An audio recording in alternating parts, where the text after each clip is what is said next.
Duolingo has now acquired 3 motion design studios, which probably tells us something about how valuable motion has become. Plus, every day still work, and your phone can become a virtual camera. It's Motion Mondays.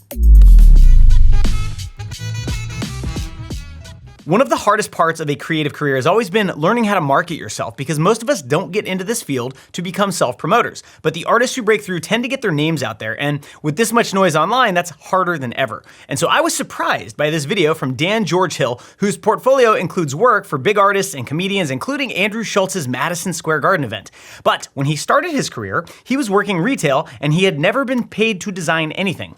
Dan did an everyday challenge, making 365 daily posters and posting them on Instagram, and at first he got barely any views. Things changed around day 50, especially once he started showing how he made the work, and a $50 Fiverr job eventually snowballed into bigger opportunities and a full-time design career. The video is also honest about the downside, because Dan started equating productivity with posting every day, and missing one felt like failure. So I wouldn't copy his exact challenge, but I would watch the video. His hindsight advice is to practice a broader mix of the work that you want to get hired for, and even after doing this for years, I found the whole thing super inspiring. So when I first heard this next story, I was a little bit shocked, and part of me felt sad. Animade announced that after 16 years at the top of the industry, doing some of the best character animation I've ever seen, they were closing down. But the story has a twist, because they are closing as an independent studio after being acquired by Duolingo. And the team is joining Duolingo's design studio. If you're keeping score, this is Duolingo's 3rd studio acquisition after Gunnar and Hobbs. And I think acqui-hired might be the more useful word. Animade will keep making work, they'll just be doing it inside of Duolingo. So first off, congratulations to the team. But to me, the big story is how important motion design is to Duolingo. Animation plays a first-class role in the product and the marketing, and Duolingo was one of the first companies I noticed putting motion right up there next to design and branding instead of treating it like an afterthought. Their head of design said motion helps learners understand, enjoy, and return to Duolingo every day. And I think large companies are realizing that motion isn't just eye candy or something that helps an ad. It's part of the personality of the brand and increasingly the product. There was another line I could not agree more with. As AI accelerates software development, exceptional human creativity remains a critical differentiator. I've said this a lot, but in the age of AI, taste and judgment really do become everything. And I think we might be starting to see Jevons paradox here, where making motion faster and easier leads companies to use more of it, not less. I would not be surprised if more studios get brought inside larger companies, opening up new kinds of careers for motion designers. It's time for a quick School of Motion news roundup. The Grease Pencil Field Guide has launched on All Access, and it's available right now for members. This course teaches you to draw, animate, and composite 2D work directly in Blender, so you can use the 3D engine while still getting that hand-drawn grease pencil look. You'll learn the frame-by-frame workflow. You'll also get into strokes, shaders, and rigs, so you have the control of 3D with the look of 2D. There's even an exercise at the end that earns a verified credential, so if you've wanted to learn grease pencil but didn't know where to start, check it out. And check out our Coming Soon page, because AI Foundations for Motion, Rive Academy data binding, product visualization in Blender, and more are all in production and dropping very soon. Next month, we will also officially launch Learning Paths for All Access. Students will be able to enroll and track progress through groups of courses built around a bigger goal, because as motion design expands, there's so much to learn that it can get overwhelming, and Learning Paths are our attempt to make the route clearer. And finally, our August portfolio review is this Thursday, August 27th from 2 to 3 p.m. Eastern. Submit in the community, see what other students are making, and let our team tear your portfolio to shreds in a very loving and constructive way.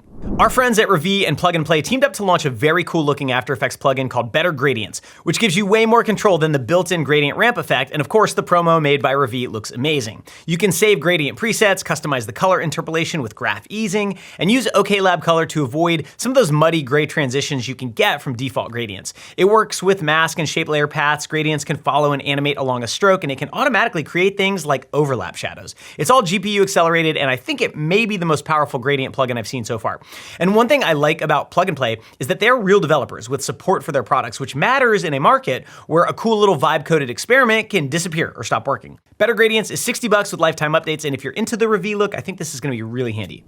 AI generators that create 3D models keep getting better, and the AI 3D race has almost reached a point where, unless you really need a perfect mesh, these tools are starting to get very, very useful. Hi3D version 3.0 is making a big fidelity pitch with sharper geometry, richer textures, and fewer rerolls needed. Now, if you do high-end 3D work, you know the downside. The meshes won't be optimized, to put it mildly, and a lot of the detail may be baked into the geometry instead of displacement or normal maps, but it can separate generated textures into colors for 3D printing, which I can tell you is extremely handy if you're into that. I uploaded a photo of myself and it made something close enough to maybe be useful.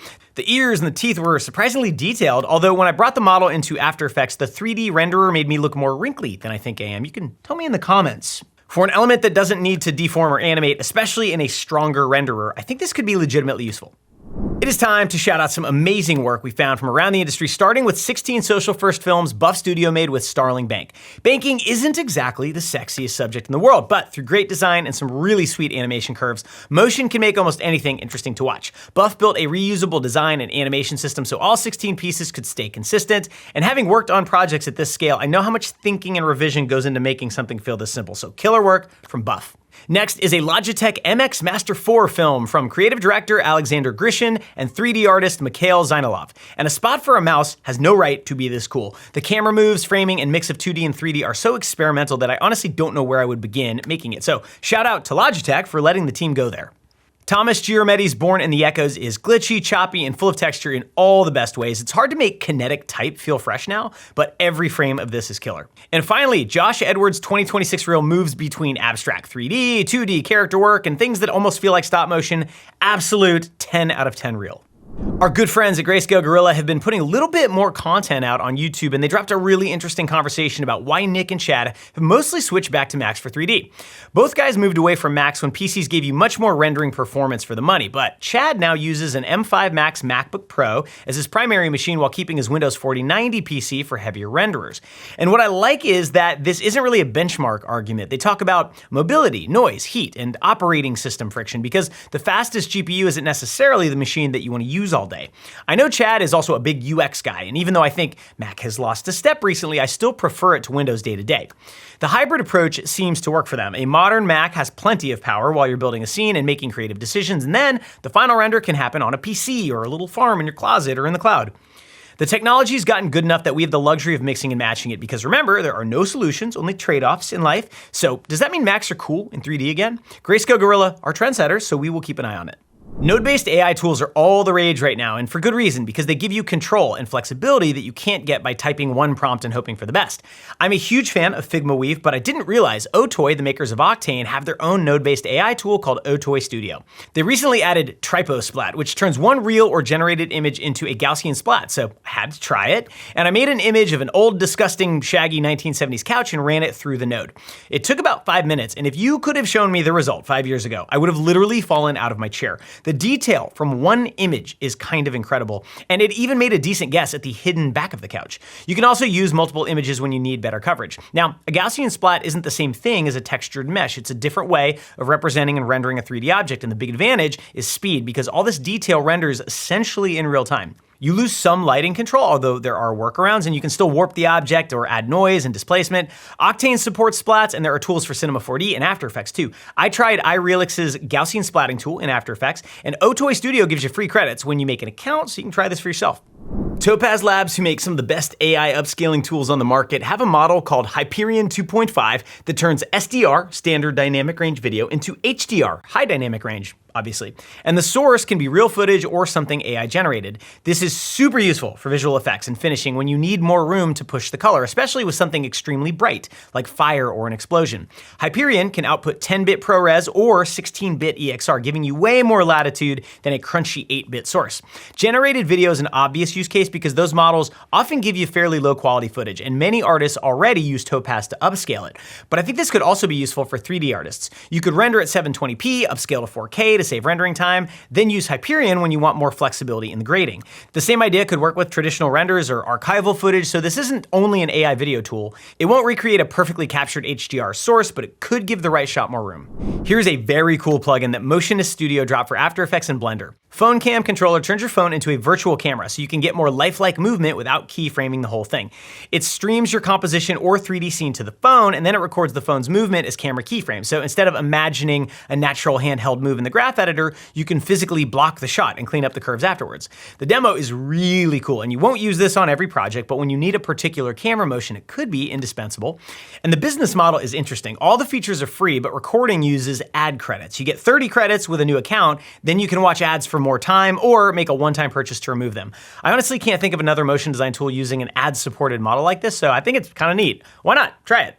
Our School Motion Student of the Week is Richard Kizlo from Preli, Latvia. He's a full-time motion designer at Ebedex and apparently a cosmic guardian, which is a pretty strong combination. He completed VFX for Motion Mix It Up, which requires screen and camera tracking, plus a whole lot of compositing, so basically the kitchen sink.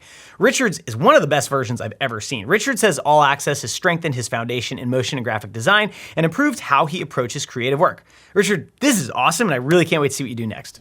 Have you ever met a person in real life? It's awesome. You should try it. And there are 2 opportunities coming up if you're craving some IRL interaction.